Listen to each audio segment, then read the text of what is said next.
Buen día, Misión Ixtapaluca, hermanos en Cristo, amigos que nos acompañan. Tenemos hoy una pregunta que vamos a responder, tal vez no en lo muy profundo, pero sí lo básico para que estemos atentos a las cosas que están pasando. El título del estudio de este día es Como en los días de Noé. Y tenemos una pregunta. ¿Qué sucederá cuando la humanidad tenga un estilo de vida semejante a los días en que vivió Noé? Pues para ir entendiendo eso, vamos a tener un pequeño corto en video que nos va a introducir y en base a eso daremos inicio a nuestro estudio después de la alabanza. Adelante. Pero la mejor base para nuestra fe en la realidad del diluvio está en el relato bíblico. Jesús mismo habló del diluvio que hubo en los tiempos de Noé, y Jesús hizo esta asombrosa declaración: mas como en los días de Noé, así será la venida del Hijo del Hombre. Indicó que la situación que habría en el mundo antes de su segunda venida a la tierra sería similar a la de los días de Noé. Y cuando leemos en el capítulo 6 del Génesis cómo era la situación en el mundo antes del diluvio, parece que estuviéramos leyendo los titulares de ahora. Y vio Dios que la maldad de los hombres era mucha en la tierra.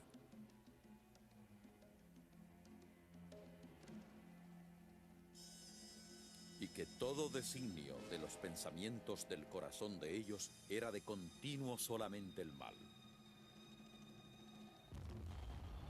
Se corrompió la tierra delante de Dios y estaba la tierra llena de violencia.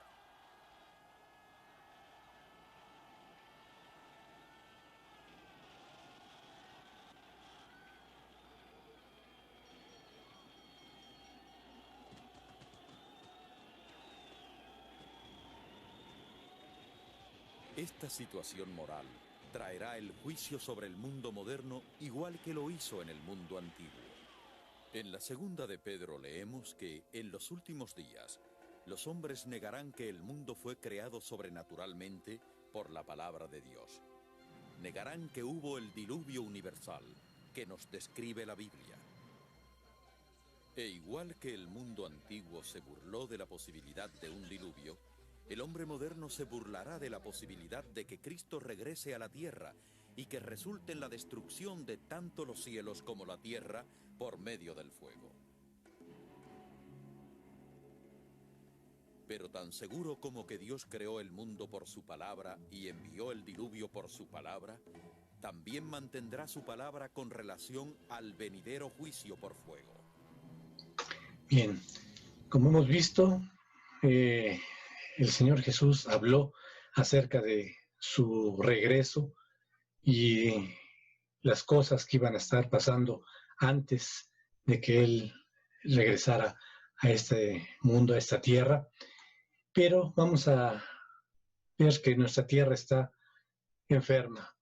El apóstol Pablo le llama a la tierra, está en dolores de parto. La creación, dice también, gime a una. Así es de que todas las señales se están dando, que nos están anunciando, el Señor viene pronto. Nuestra tierra está enferma y vamos a unirnos a esta alabanza donde se clama porque Dios sane nuestra tierra. Adelante.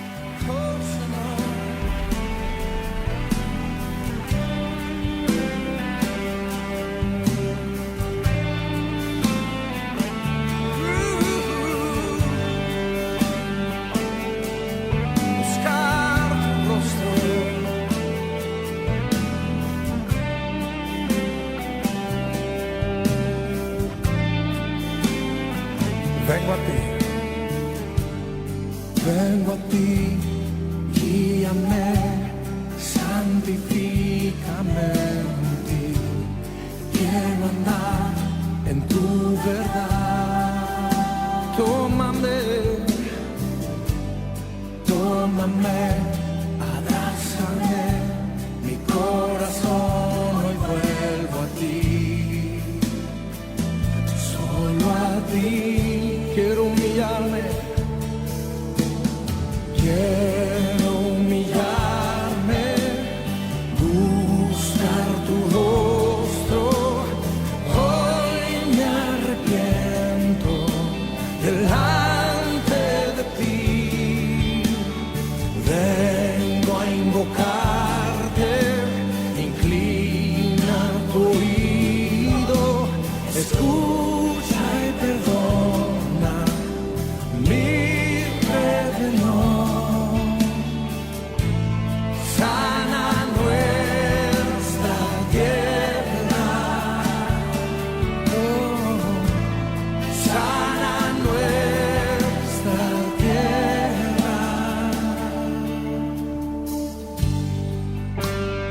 Señor, hazlo.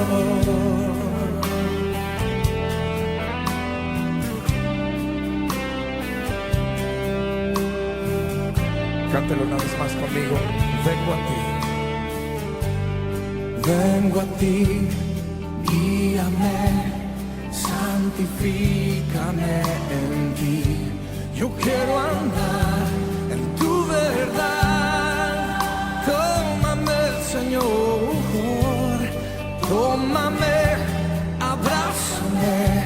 Mi corazón hoy vuelvo a ti.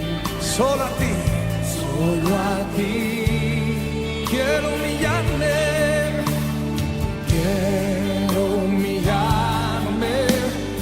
buscar tu rostro. Hoy me arrepiento delante de ti. Vengo a invocarte, inclina tu oído, escucha y perdona mi rebelión. Clámale a Él, sana nuestra tierra. Sánanos, sana nuestra, oh Señor, sánanos.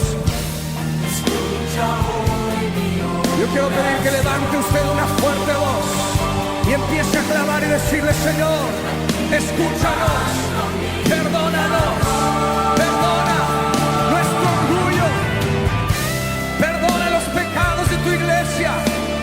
Desciende, Señor, toca la tierra, perdona nuestros pecados, sana nuestra tierra, Señor. Oh Dios, sánanos, Señor. Clamamos a ti, Señor, por sanidad. Te necesitamos.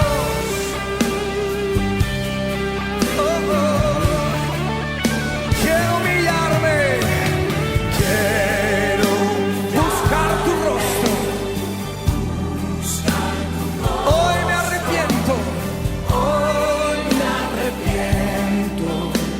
delante de ti. Vengo a invocarte,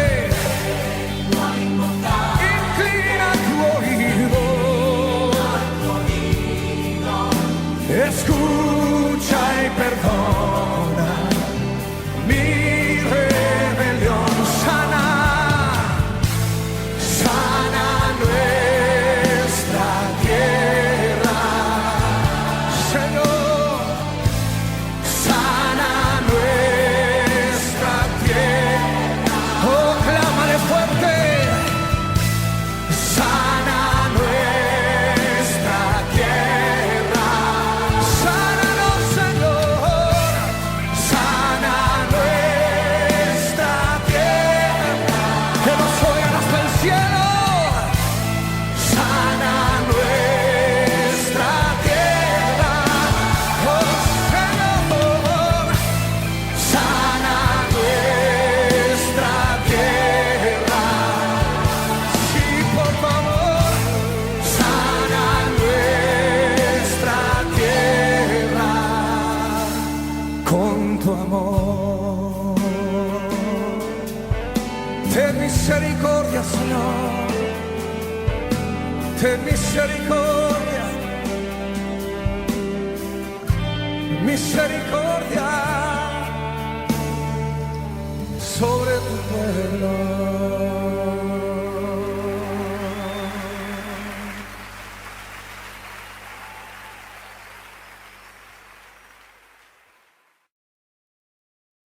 Capítulo 6. Cuando los hombres comenzaron a multiplicarse por toda la faz de la tierra y les nacieron hijas, sucedió que los hijos de Dios vieron que las hijas de los hombres eran hermosas. Entonces tomaron mujeres para sí, las que escogieron de entre ellas.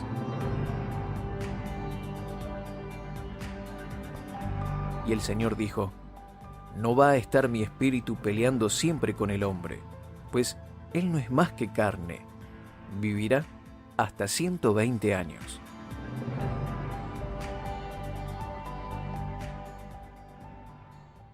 En esos días había gigantes en la tierra, y también, después que los hijos de Dios se unieran a las hijas de los hombres y les engendraran hijos, estos fueron los grandes héroes que desde la antigüedad ganaron renombre.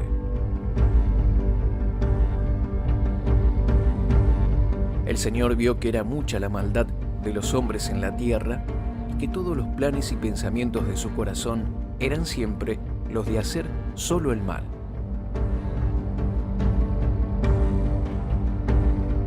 Y le pesó al Señor haber hecho al hombre en la tierra. Le dolió mucho en el corazón.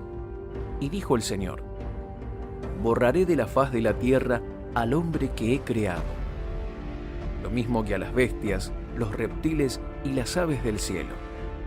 Me pesa haberlos hecho.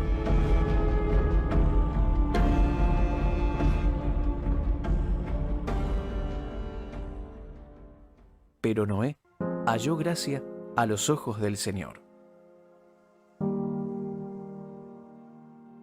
Noé era un hombre justo. En sus acciones fue perfecto, pues siempre anduvo con Dios. Estos fueron sus descendientes. Noé engendró 3 hijos, que fueron Sem, Cam y Jafet. Delante de Dios, la tierra se corrompió y se llenó de violencia. Cuando Dios miró la tierra, encontró que estaba corrompida. De hecho, toda carne había corrompido su camino sobre la tierra.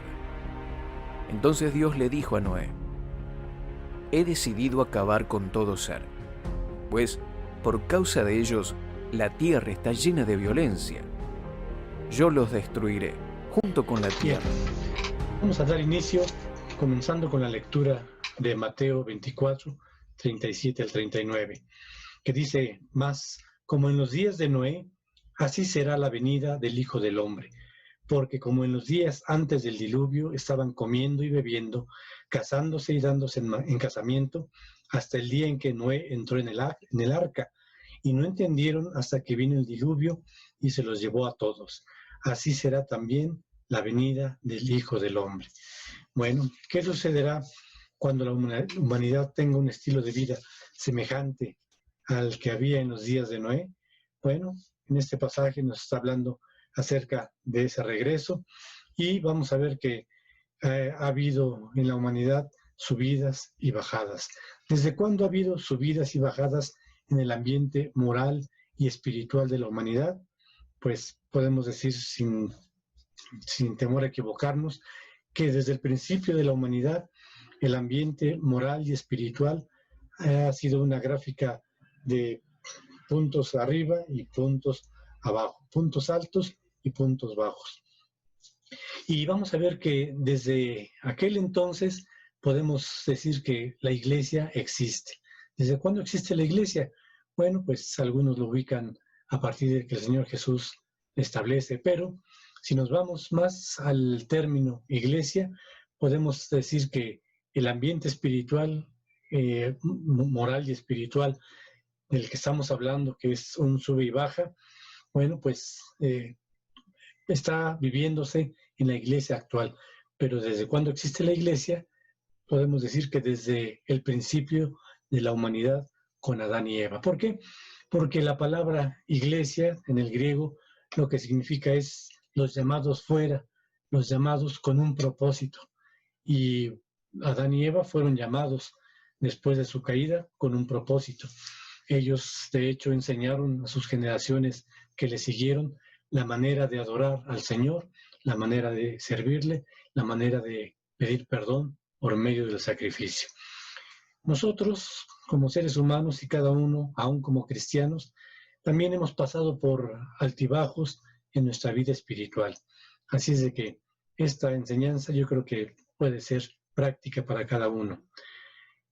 La pregunta, si estamos yéndonos hasta el principio con Adán y Eva, ¿ellos tuvieron altibajos? Pues ellos estaban en lo más alto, estaban en el tope, no conocían el pecado, pero fueron a caer a lo más bajo. Ellos pudieron recuperarse y mantenerse en ese punto de estabilidad. Sí, Ellos, como dijimos, ellos supieron enseñarle a sus generaciones la manera de tener el temor de Dios y la manera en que había que sacrificar un animalito, un corderito, derramar su sangre para perdón de pecados. Ellos estaban viendo, como dicen Hebreos, saludando de lejos esa proyección que Dios estaba haciendo de lo que sería el Señor Jesús, el Cordero de Dios. Pero su descendencia, vemos que no logró esa estabilidad. Ellos, como Caín, vemos el primer asesino que se menciona, como Lamec, ese hombre arrogante que con 2 esposas y gritando a gran voz que, pues, Lamec, a mí me hirieron, pero yo maté al otro. Y las generaciones que vinieron fueron decayendo en ese ambiente moral y espiritual. Pero podemos pensar, ¿hubo avivamientos espirituales en aquellos tiempos? Creo que sí. Tenemos un registro en Génesis 4:26. Ahora sí nos vamos a Génesis, que vamos a estar trabajando ahí. Génesis capítulo 4, versículo 26. Nos dice así: y a Set también le nació un hijo, y llamó su nombre Enos. Entonces los hombres comenzaron a invocar el nombre de Jehová. Ese es el registro donde nos muestra que ese ambiente moral y espiritual había decaído. No se nos explica acerca de este hombre Enoc la manera en que caminó con Dios y la manera en que compartió él o hizo el llamado a la gente para el arrepentimiento, pero sí se nos dice que entonces, cuando estaba Enos, porque él ha de haber sido un ministerio que Dios le encomendó, entonces los hombres comenzaron a invocar el nombre de Jehová. ¿Por qué lo comenzaron a invocar? Porque se había perdido ya. La decadencia moral y espiritual cada vez iba más y más abajo. Vámonos ahora al capítulo 6. En el versículo 1 dice: aconteció que cuando comenzaron los hombres a multiplicarse sobre la faz de la tierra, y les nacieron hijas. Bueno, comenzaron los hombres a multiplicarse, pero ¿qué más se multiplicó paralelamente con la multiplicación de la humanidad? Sí, se multiplicaron poblaciones que después se hicieron ciudades, se multiplicaron también los trabajos, había más gente y se necesitaba más trabajo para que se ocuparan esas manos. Aumentó el comercio, había más ciudades, más gente. Bueno, pues había trabajo ya, había recursos y se aumentó el comercio. Los viajes seguramente entre ciudades se fueron multiplicando. Tiempos libres también, había más gente ya y algunos contrataban a otros y tenían su tiempo libre. Se aumentaron las diversiones, se aumentaron las reuniones, pero junto con eso fueron aumentando los vicios, se aumentó la inseguridad, aumentó la violencia, aumentó la injusticia, aumentó la corrupción, aumentó la inmoralidad, aumentaron las prácticas religiosas inventadas, aumentaron los problemas familiares y todo tipo de maldades fueron aumentando cada vez más y más y más. Aquí nos está diciendo, cuando comenzaron los hombres a multiplicarse sobre la faz de la tierra y les nacieron hijas. Dice el versículo 2, que viendo los hijos de Dios que las hijas de los hombres eran hermosas, tomaron para sí mujeres, escogiendo entre todas. ¿Quiénes son los hijos de Dios? Bueno, déjenme decirles, estoy buscando opiniones de varios teólogos y algunos opinan que eran ángeles que tomaron mujeres y que querían insertar su ADN maligno para que no hubiera sangre pura.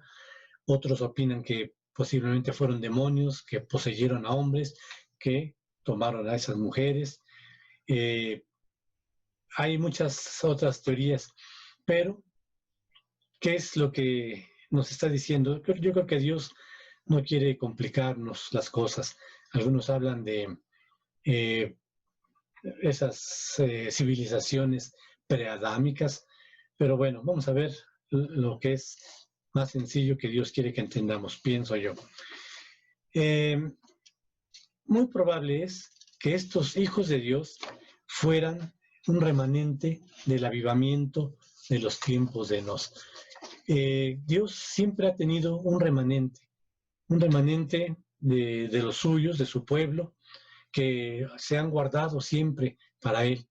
Y un buen ejemplo lo podemos ver en Romanos 11:5. Romanos 11:5, que nos dice así: así también, aún en este tiempo, está hablando de los tiempos cuando estaba Baal y no se habían doblado rodillas ante ese Dios. Esas rodillas que no se doblaron eran parte del pueblo de Dios. Dice, bueno, así también, aún en este tiempo, ha quedado un remanente escogido por gracia. Yo creo que esos hijos de Dios a los que se refiere este pasaje son realmente ese remanente que había habido un avivamiento. Recordemos que la Biblia nos comprime los tiempos, no nos da toda la explicación, no nos dice cuánto tiempo pasó, pero podemos pensar que hubo un avivamiento, otra vez los hombres comenzaron a invocar el nombre de Dios, pero nuevamente viene la decadencia. ¿Y qué es lo que pasa? Va quedando un remanente. Hoy podríamos llamarle que ese remanente son los cristianos, los verdaderos cristianos. Es el remanente que está hoy sobre la tierra. Pero ¿quiénes eran las hijas de los hombres? Bueno, pues la lógica sería de las hijas de aquellos que no eran parte del remanente. Es una manera sencilla de decirlo, pero que había una diferencia entre los que tienen temor de Dios y los que no lo tienen. Esa aplicación práctica la podemos tomar hoy para nuestros días. La tentación existe desde siempre, pero hoy, como sucede a veces en las iglesias, a lo mejor no hay una congregación donde haya un número igual de hombres y mujeres para poder formar parejas en el matrimonio. Pero tenemos que entender que la iglesia no está necesariamente para formar parejas. La iglesia está para servir a Dios, para servirle, para aprender de Él, para servirnos los unos a los otros, para vivir en comunidad, para partir el pan, la oración, compartir la oración, para sostenernos unos a otros, pero no es un lugar de casamenteros. Aquí es donde yo creo ha fallado un poco la iglesia en ese sentido, porque se ha intentado atraer a los jóvenes para que haya material para que se puedan estar casando, pero ese no es el propósito de la iglesia. El propósito de la iglesia es compartir para que haya nuevos cristianos, para que sirvan igualmente a Dios y se establezcan nuevas comunidades cristianas. Ese es el plan de Dios. Pero hoy se ve la necesidad de que haya los jóvenes y entre ellos se conozcan y formen parejas. Sí, está bien, suena muy bien, pero por experiencia de la iglesia de donde yo salí, puedo decirles que las parejas que se formaron ahí, varias de las parejas que se formaron ahí, no fue garantía, y tanto a veces él, en la mayor parte de las veces el varón, y en algunas ocasiones la mujer también, no fue garantía, hubo muchos problemas y de todos modos realmente no era un matrimonio cristiano como se espera que suceda. Así es de que Dios dará el tiempo, Dios dará el momento, Dios traerá también el momento en que se conozcan. Conocimos a una joven, hija del pastor Rudy Sánchez, que él ya partió la presencia del Señor. Él era pastor de la Iglesia Bautista Trinity en Houston, Texas. Su hija, Rhoda Sánchez, ella se le preguntó que pues si había pensado algún momento en casarse, y ella dice sí, pero yo sé que Dios me va a traer a la persona adecuada. y le preguntaron, bueno, ¿qué es lo que pides de esa pareja? Y ella ponía una serie de requisitos muy altos. Y la persona que le preguntaba le decía, oye, te estás yendo muy alto. Y ella decía, no, yo sé que Dios va a responder esa petición. Y déjenme decirles que por lo que conocemos de ella, se casó, ella estaba en el Ministerio de Música y conoció a un joven también dentro de ese ministerio, son felizmente casados y Dios le cumplió, ¿verdad? Ella fue fiel al Señor, ella supo esperar en el Señor y Dios le concedió el deseo de su corazón. Bueno, entonces recordar eso, que la iglesia no está para ser la casamentera de los jóvenes, está para servir al Señor y Dios se va a encargar de todo lo demás.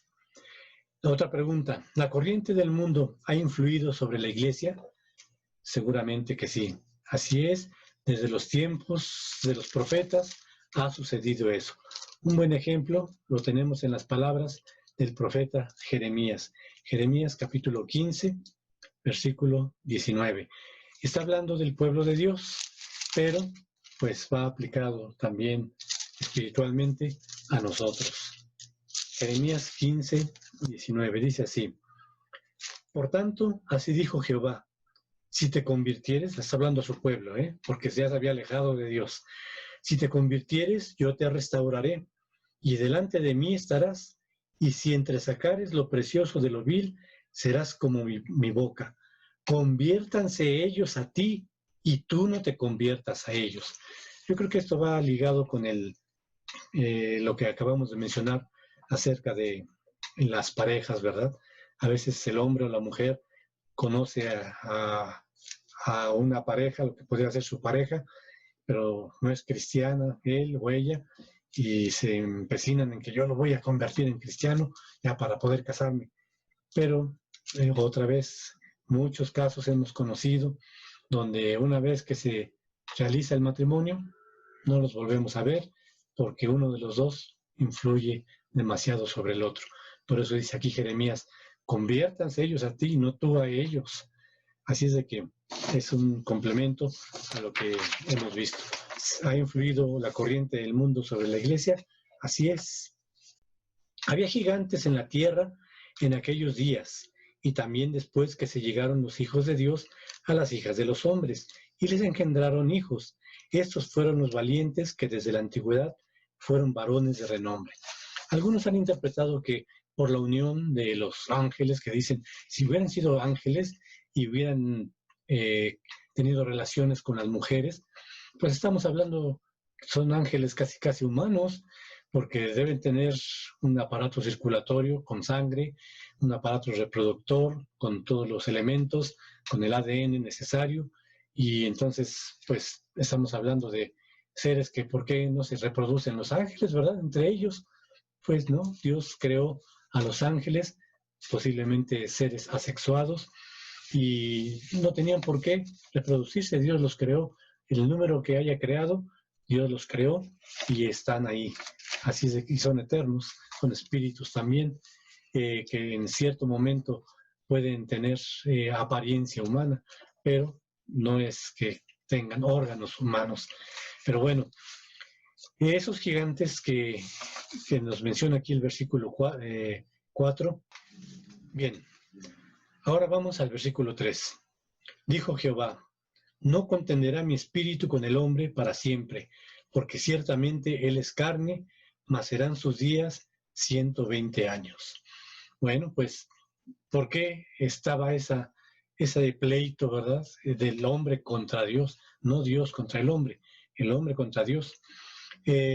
La maldad, como dijimos, fue aumentando, no se nos especifica aquí el tiempo, pero fue algo progresivo, como ha sucedido en nuestros días. Desde el Edén comenzó a aumentar, pero Dios lo que hace aquí nos está diciendo que Él puso un límite a la vida del ser humano sobre la tierra. ¿Por qué? Porque la humanidad nunca va a ganar. ¿Para qué prolongar una contienda que nunca va a ganar? Por eso dice Dios, yo no voy a estar en un pleito continuo con la humanidad. Su vida va a ser 120 años y hasta ahí va a llegar. Después veremos que se redujo a 80, ¿verdad? La vida del hombre será 70 años, en los más fuertes 80, y eso es trabajo y molestia, dice así la palabra. Pero bueno, fue aumentando la maldad. La maldad no apareció de un momento a otro. La maldad fue algo progresivo. Ahorita vamos a estudiar eso. Vamos al versículo 4. Había gigantes en la tierra en aquellos días, y también después que se llegaron los hijos de Dios a las hijas de los hombres, y les engendraron hijos. Estos fueron los valientes que desde la antigüedad fueron varones de renombre. En este versículo, la pregunta sería, ¿son los gigantes el resultado de la unión de ángeles y mujeres humanas? Ya hemos visto que no pudo haber sido así. Yo estoy viendo esto como que este texto tiene un paréntesis. Está hablando la primera parte de algo y hay un paréntesis, y luego la última parte complementa lo que es de la primera parte. Si quitamos ese punto intermedio, ese paréntesis, pienso yo que diría así. Había gigantes en la tierra que fueron los valientes y famosos desde ya tiempo atrás, aún desde antes de las uniones desiguales y de sus descendientes.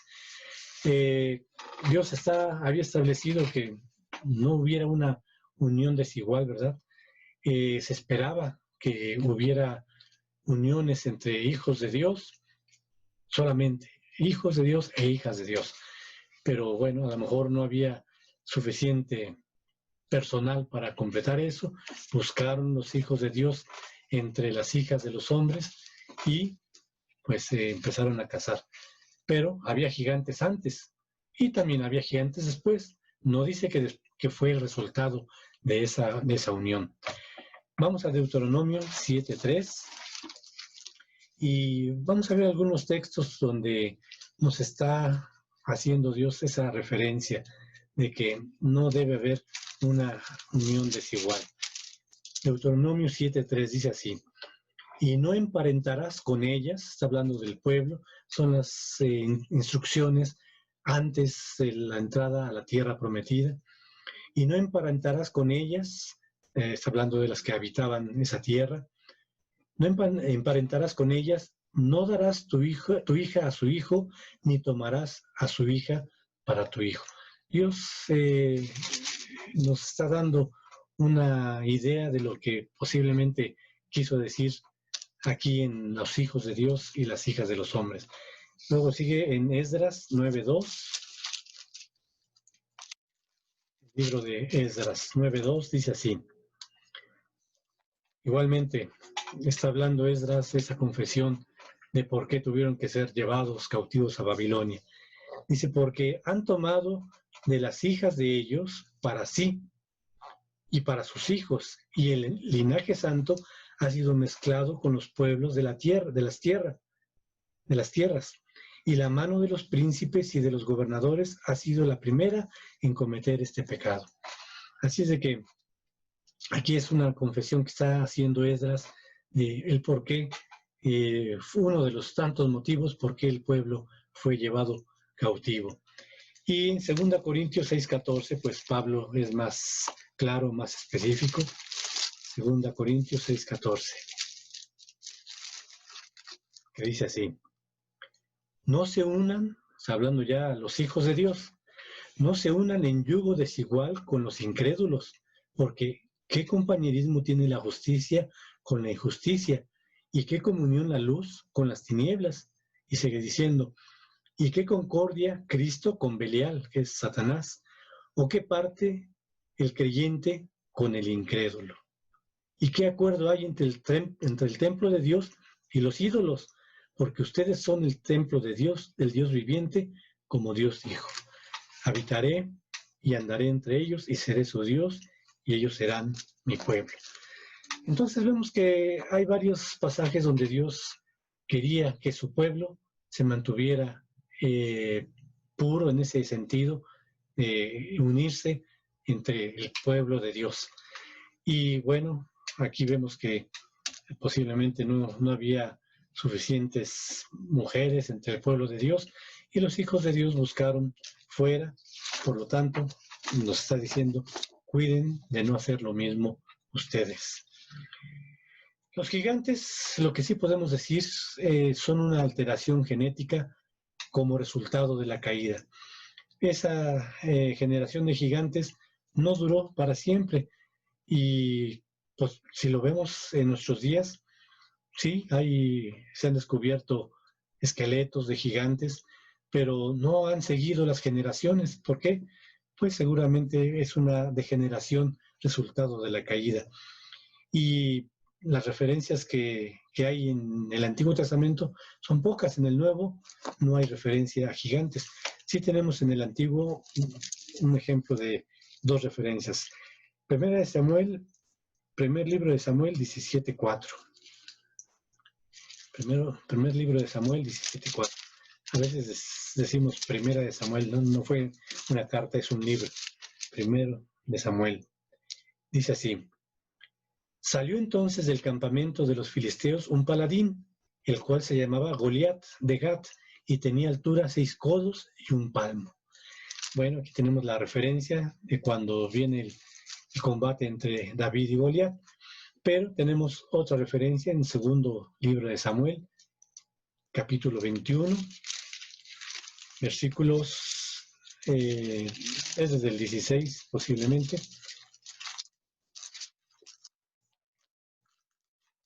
Dice así, desde el...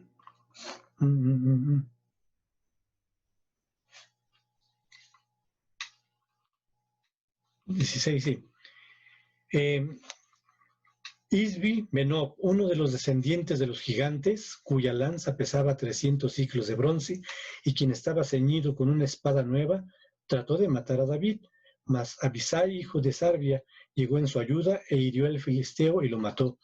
Entonces los hombres de David le juraron diciendo: nunca más de aquí en adelante saldrás con nosotros a la batalla, no sea que apagues la lámpara de Israel. Otra segunda guerra hubo después en Gob contra los filisteos. Entonces Sibecai Usatita mató a Asaf, quien era uno de los descendientes de los gigantes. Hubo otra vez guerra en Gob contra los filisteos, en la cual el Hanán, hijo de Jaereorgim de Belén, mató a Goliat Geteo, el asta de cuya lanza era como de un rodillo de telar. Después hubo otra guerra en Gat, donde había un hombre de gran estatura, el cual tenía 12 dedos en las manos y otros 12 en los pies, 24 por todos, y también era descendiente de los gigantes. Este desafió a Israel y lo mató Jonatán, hijo de Simea, hermano de David. Estos 4 eran descendientes de los gigantes en Gat, los cuales cayeron por mano de David y por mano de sus siervos. Creo que es la última referencia en la Biblia acerca de los gigantes. Y cuando habla, porque aquí algunos se han confundido, dice que otra vez estaba ahí Goliat. El original en hebreo, esa parte donde dice que mató a Goliat Geteo, el original realmente dice mató a el hermano de Goliat, era uno de los hermanos de Goliat. Bueno, entonces hoy en día sí existe lo que se llama el gigantismo, pero no es algo común, no es algo que se esté dando de generación en generación entre uniones de gigantes y sigan dando gigantes. Simplemente es una alteración genética. Bueno, versículo 6, regresamos a Génesis 6, versículo 6. Vamos desde el 5. Y vio Jehová que la maldad de los hombres era mucha en la tierra, y que todo designio de los pensamientos del corazón de ellos era de continuo solamente el mal. Y se arrepintió Jehová de haber hecho hombre en la tierra, y le dolía en su corazón. Bueno, pues vemos cómo estaba ya la situación del mundo, ¿verdad? La maldad de los hombres era mucha en la tierra. Todo designio de los pensamientos del corazón de ellos era de continuo solamente el mal. Y se arrepintió Jehová. Dijimos que se había multiplicado la maldad y la violencia, y también hay violencia física y violencia de palabra, ¿verdad? Así es de que es todo tipo de violencia la que existía ya. Hoy en día la violencia de palabra es común, ¿verdad? Para la gente es muy fácil soltar palabras obscenas, palabras groseras, y no se dan cuenta que la palabra ha dicho, la palabra de Dios dice, de toda palabra necia que hablen los hombres, de ella tendrán que dar cuenta en el día del juicio. Bueno, Dios se arrepintió. Dios cambió de opinión cuando vio que su plan original no funcionó. No, ese término de arrepintió solamente es un término que está mostrando que Dios tiene ciertas emociones, no son como las nuestras. Nosotros tenemos emociones que fuimos creados a imagen y semejanza, no igual, imagen y semejanza. Solamente Dios nos está queriendo decir aquí que Dios sintió un tipo de tristeza, no como el nuestro, un tipo de tristeza, Él es perfecto, pero un cierto tipo de tristeza. Y por eso dice, le dolió en su corazón. Lo que está indicando es que su paciencia tiene un límite y que si el ser humano insiste en llegar al punto de no retorno, pues va a haber consecuencias. Eso es lo que está queriendo resaltar. No es tanto que Dios, ay, me falló mi plan y ahora ¿qué hago? No, simplemente se arrepintió en el sentido de que le dolió en su corazón y ahora les voy a poner un límite. Si lo traspasan, va a haber consecuencias. Sigue diciendo, dijo Jehová, raeré sobre la faz de la tierra a los hombres que he creado, desde el hombre hasta la bestia, y hasta el reptil y las aves del cielo, pues me arrepiento de haberlos creado. Algunos se preguntarán, y bueno, ¿qué culpa tenían los animalitos? Recordemos que Dios siempre pone ejemplos para dar un mensaje. En este caso, era una manera de mostrar hasta dónde se había llegado esa onda expansiva de la caída, hasta dónde había afectado, hasta los animalitos. En la Biblia vimos que en un principio todos eran vegetarianos, herbívoros, pero cuando vino la caída, como esa onda de choque afectó a toda la creación, pues ahora había vegetación venenosa y no venenosa. Había ahora animales ponzoñosos, no ponzoñosos, venenosos, no venenosos, carnívoros y no carnívoros. Entonces, era una manera que Dios estaba diciendo, esa contaminación, yo tengo que dar una purificación. Es una manera de mostrar cómo se iba a purificar hasta el polvo, hasta las rocas, hasta la vegetación. ¿Dónde sabemos que el agua, porque fue el diluvio lo que vendría a purificar? El agua es símbolo de purificación. Vamos a ver Hebreos 10, 19 al 22. Dice así. Así que, hermanos, teniendo libertad para entrar en el lugar santísimo, la presencia de Dios, por la sangre de Jesucristo, en el cual somos lavados, por el camino nuevo y vivo que Él nos abrió a través del velo, esto es su carne.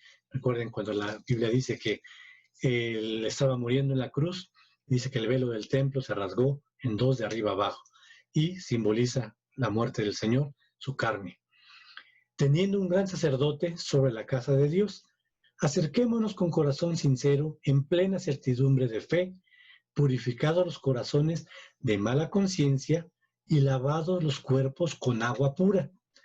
El lavamiento del sacerdocio era algo que tenían que realizar antes de ministrar y estaba dando un simbolismo de purificación que después se proyectaría a lo que sería la obra del Espíritu Santo, la obra de la sangre de Cristo. Pero es una idea, ¿verdad? El diluvio iba a purificar todas las cosas. Efesios 5:26 nos dice algo semejante acerca del agua. Dice, está hablando de cómo el Señor ama a su iglesia y cómo se entregó por ella. Dice, para santificarla, habiéndola purificado en el lavamiento del agua por la palabra. Ya vemos que también la palabra de Dios se simboliza como el agua. Y ustedes están limpios, dice el Señor Jesús, por la palabra que les he hablado. Así es de que el diluvio simboliza también ese juicio de Dios, la palabra de Dios, y una purificación. Apocalipsis 21:5 pues nos da el complemento, no nos dice exactamente nada acerca del agua, pero sí nos da la idea de esa purificación. Apocalipsis 21:5. Dice así: y el que estaba sentado en el trono dijo: he aquí, yo hago nuevas todas las cosas. Y me dijo: escribe, porque estas palabras son fieles y verdaderas. Él hace nuevas todas las cosas. Cuando sucedió en el cristiano el nuevo nacimiento, nos hizo nuevas criaturas, de modo que si alguno está en Cristo, nueva criatura es. Las cosas viejas pasaron, todas son hechas nuevas. Somos purificados por la palabra de Dios, somos purificados por la obra del Espíritu Santo, somos purificados por la limpieza de la sangre de Cristo. Sigue otra pregunta acerca de Noé. ¿Era perfecto para que Dios se hubiera fijado en él y hubiera encontrado en él algo bueno? Versículo 8, dice así: pero Noé halló gracia ante los ojos de Jehová. ¿Qué es lo que vio Dios en Noé? Bueno, la gracia, recordemos que es un regalo de Dios, no es algo que se esfuerza uno para ganarlo, es un regalo de Dios. Dios no toma en cuenta los méritos de la persona. Noé no la ganó, no la merecía, pero él era justo. ¿Por qué? Seguramente Noé conocía la historia de la creación, la historia de la caída, el proceso de la purificación por medio de la muerte del animalito, la sangre del animalito, y él estaba de acuerdo con esa necesidad de un Salvador. Otra vez regresamos a Hebreos. Dice que ellos no recibieron lo prometido, pero lo miraron de lejos, saludándolo de lejos, lo creyeron saludándolo de lejos. Entonces Noé no sabía exactamente quién iba a ser el Señor Jesús, pero sabía que necesitaba un Salvador, y él cumplía con esa parte de ofrecer el Cordero para perdón de pecados.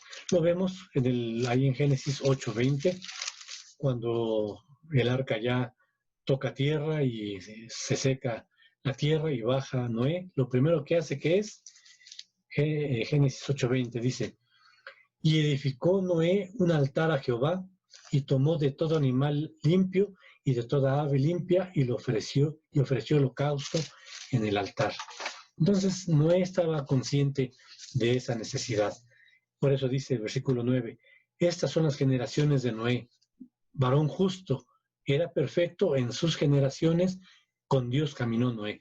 O sea, él era perfecto en el sentido, entre sus generaciones, él se mantuvo dentro de esa integridad delante de Dios, creyéndole a Dios lo poco que conocía. Recordemos, no había Antiguo Testamento, había un conocimiento oral de todas las cosas. Él estaba consciente y él caminó, dice que caminó con Dios. Engendró Noé a 3 hijos, Sem, Caf y Jafet, y se corrompió la tierra delante de Dios, y estaba la tierra llena de violencia. Lo más seguro, lo que yo pienso, no tiene que ser una doctrina, lo que yo pienso es que posiblemente Noé conoció a ese Cristo preencarnado, de alguna manera a lo mejor tuvo una comunicación con él, o Dios le habló a su corazón o a su mente, como quieran verlo, pero le creyó en todo. Vamos a ver Hebreos 11:7, que dice así: por la fe, Noé, cuando fue advertido por Dios acerca de cosas que aún no se veían, con temor preparó el arca en que su casa se salvase, y por esa fe condenó al mundo, y fue hecho heredero de la justicia que viene por la fe. La justicia le vino porque le creyó a Dios.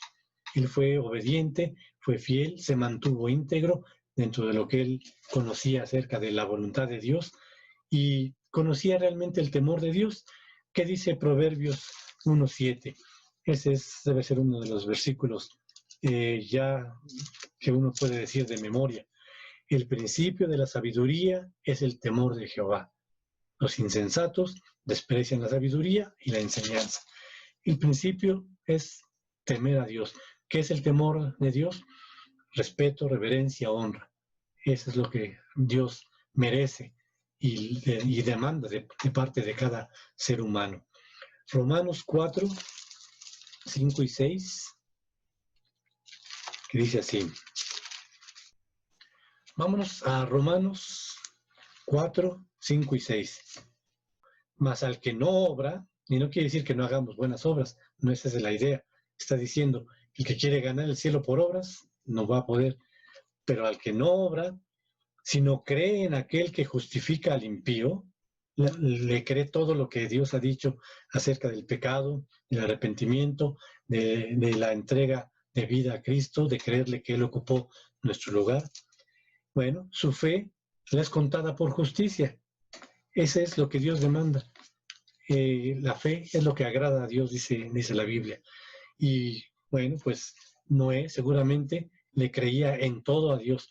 No solamente creía en Dios, le creía a Dios en todo. Dios le dijo, voy a traer un diluvio. Noé no sabía lo que era un diluvio. La Biblia dice que en ese tiempo la tierra todavía era regada por un vapor que subía de la tierra. Así es de que no sabía lo que era un diluvio, pero no puso peros, no cuestionó, fue obediente. El arca que Dios le mandó que hiciera la hizo tal y como Dios se lo instruyó. Obediente en todo. Sí, no era perfecto, pero dice que la fe se le contó por justicia. Es la fe la que nos justifica delante de Dios. La fe que depositamos en la obra de Cristo, no en nosotros, en lo que Dios hizo en Cristo. Dios se hizo hombre, murió por nosotros, absorbió nuestros pecados, nos cambia por su santidad, Él nos la pone a nosotros y entonces nos presenta como si jamás hubiéramos pecado. No era perfecto, pero mantenía una relación Noé con Dios, una relación personal.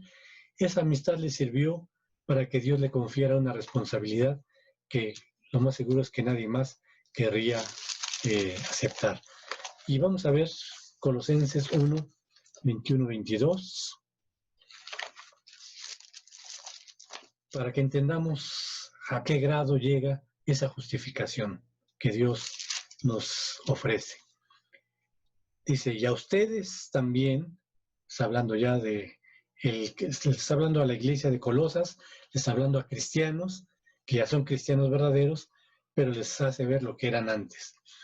Dice, a ustedes también que eran en otro tiempo extraños y enemigos en su mente, haciendo malas obras, ahora los ha reconciliado en su cuerpo de carne por medio de la muerte, para presentarlos santos y sin mancha e irreprensibles delante de Él. ¿Qué es la obra de Cristo perfecta? Bueno, dice que si nosotros realmente le hemos creído, hemos depositado nuestra fe en lo que Él hizo, no confiando en nuestra justicia propia, nuestras obras, ni en nuestra religión, porque Cristo no es una religión, es una relación con Él, persona a persona.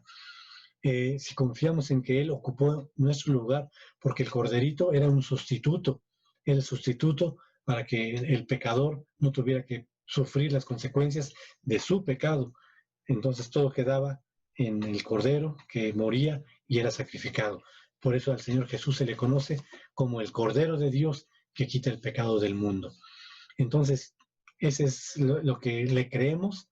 ¿Y qué dice aquí? Cuando le hemos creído, nos presenta delante de Dios santos, irreprensibles y sin mancha, como si jamás hubiéramos pecado, aunque sabemos que lo hemos hecho. Pero Él siempre está a la diestra del Padre intercediendo por nosotros y presentándonos siempre de la misma manera, santos, irreprensibles y sin mancha.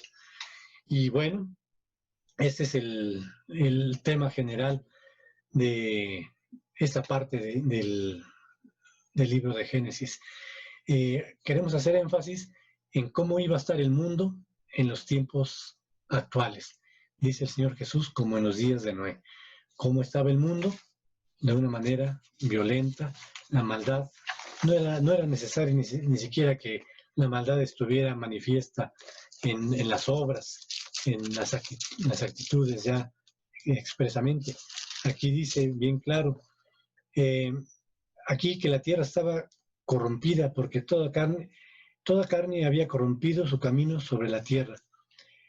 Dice, he decidido el fin de todo ser porque la tierra está llena de violencia a causa de ellos. He aquí que yo los destruiré con la tierra. ¿Pero dónde estaba esa maldad? Bueno, regresamos al versículo 6, 5. Vio Jehová que la maldad de los hombres era mucha en la tierra y que todo designio de los pensamientos del corazón de ellos era de continuo solamente el mal. O sea, no era necesario llegar a la acción. Con el pensamiento era suficiente. Por eso es que el Señor Jesús nos pone un buen ejemplo cuando nos dice, oyeron que fue dicho, no matarás, pero yo les digo, Él nos aclara, Él es el autor de los 10 mandamientos, a fin de cuentas. Él aclara y dice, pero yo les digo que cualquiera que se enoja contra su hermano, le llama fatuo o idiota, como tiene otras versiones, dice, es culpable del fuego del infierno. En otras palabras, no llegó a la acción, pero ya en su mente, en su corazón, estaba ese pensamiento, esa idea de hacerlo. Y eso es suficiente para Dios. Dice que la maldad estaba en todo, desde el pensamiento hasta la acción. El mundo sufría violencia, sufría maldad. Pero había un hombre que le creyó a Dios en medio de toda esa maldad, Noé. Y todo eso nos lleva a nosotros a entender lo mismo. Dios va a traer un juicio sobre la tierra. Dios ha establecido un arca. Esa arca se llama Jesucristo. Solamente se van a salvar los que estén dentro del arca. El juicio de Dios va a llegar y solamente se van a salvar los que estén en el arca. En el arca es Jesucristo. Así es de que tenemos que tomar decisiones ahora porque las cosas en el mundo están avisando que no tarda, que está muy cerca. Y bueno, pues esa sea la exhortación para cada uno de nosotros. Es asegurarnos que estamos en el arca, que le hemos creído a Dios, que andamos por fe y somos justificados por la fe. Eso nos llevará a realizar obras, pero no son obras para aumentar nuestra calificación. Simplemente es lo que nos corresponde hacer. Pero toda la obra perfecta ya fue realizada en la persona del Señor Jesucristo en la cruz, su muerte y en su resurrección. Nos vemos primeramente Dios la semana que entra. Dios los bendiga. Vamos a terminar este estudio con una sección de video donde nos hace esa exhortación, ese llamado a rendir nuestras vidas, a creer al Señor Jesús antes de que llegue el momento en que la puerta se cierre y nadie más pueda subir al arca. Adelante. Pedro escribe, el Señor es paciente para con nosotros, no queriendo que ninguno perezca, sino que todos procedan al arrepentimiento. En los días de Noé, Dios le dio al hombre aviso de que enviaría el diluvio.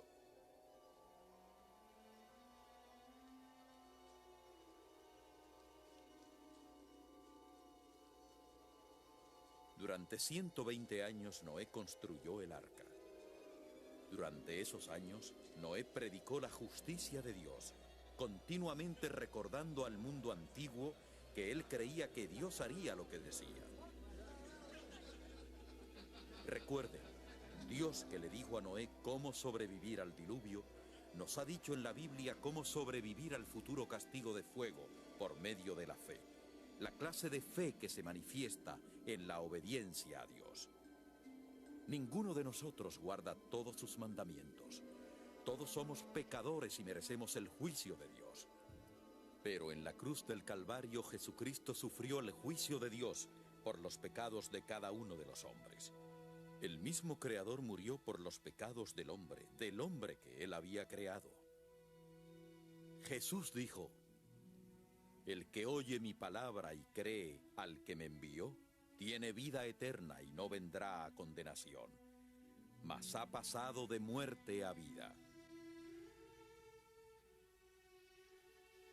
La implícita fe en Dios salvó a Noé y le puede salvar a usted. Fue la fe de Noé lo que le llevó a obedecer la orden de Dios de construir el arca.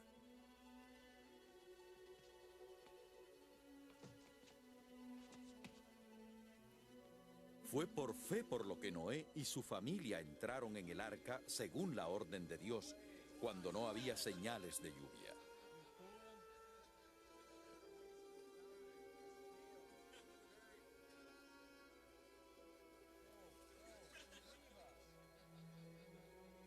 Asimismo, cada uno de nosotros debe por fe poner nuestra vida al cuidado del Hijo de Dios, que murió en la cruz para que fueran perdonados nuestros pecados. Noé y su familia tuvieron que entrar por la puerta del arca para salvarse. Usted y su familia también deben entrar por una puerta, de la cual es símbolo la puerta del arca, si quieren ser salvos. Jesús dijo: yo soy la puerta, el que por mí entrare será salvo.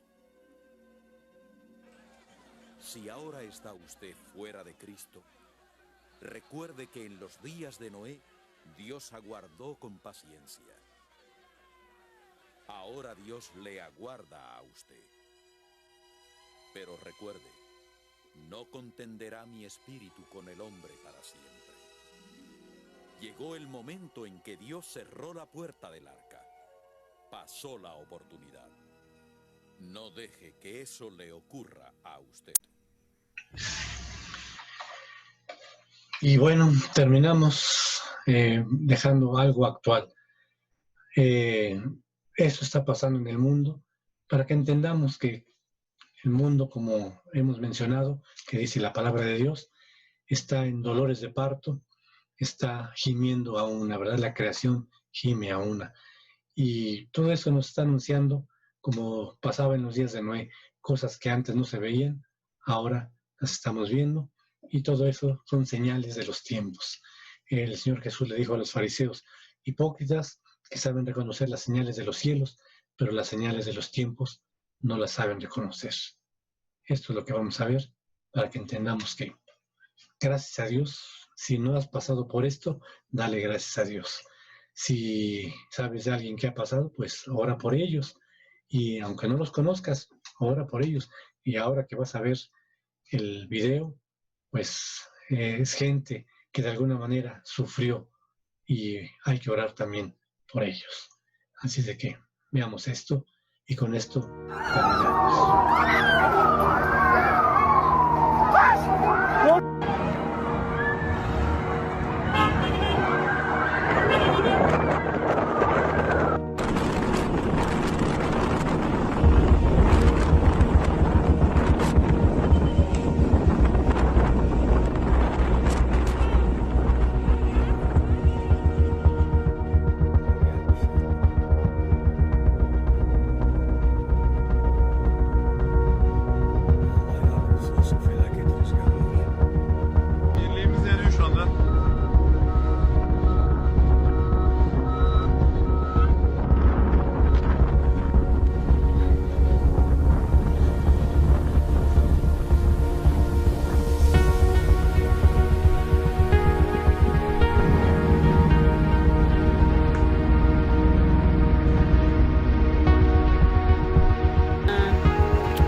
Now let's get to a news alert out of Pasco County.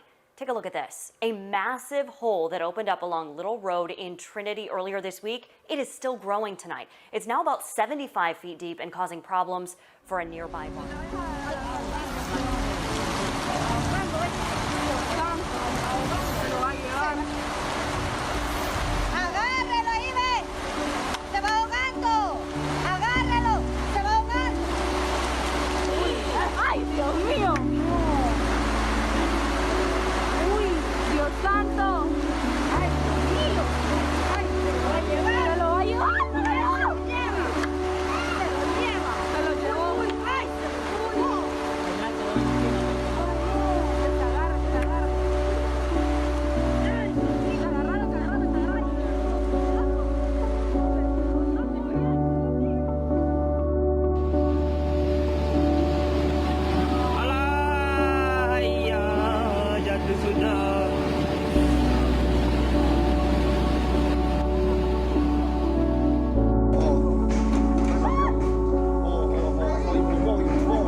Kawan-kawan, gila, luar biasa, semua sudah kerendam.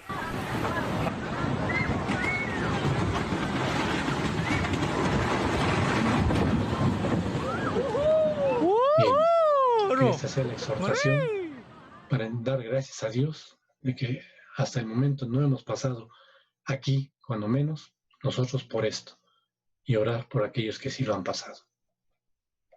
Primeramente Dios, la próxima semana nos vemos en el nombre de Jesús. Amén.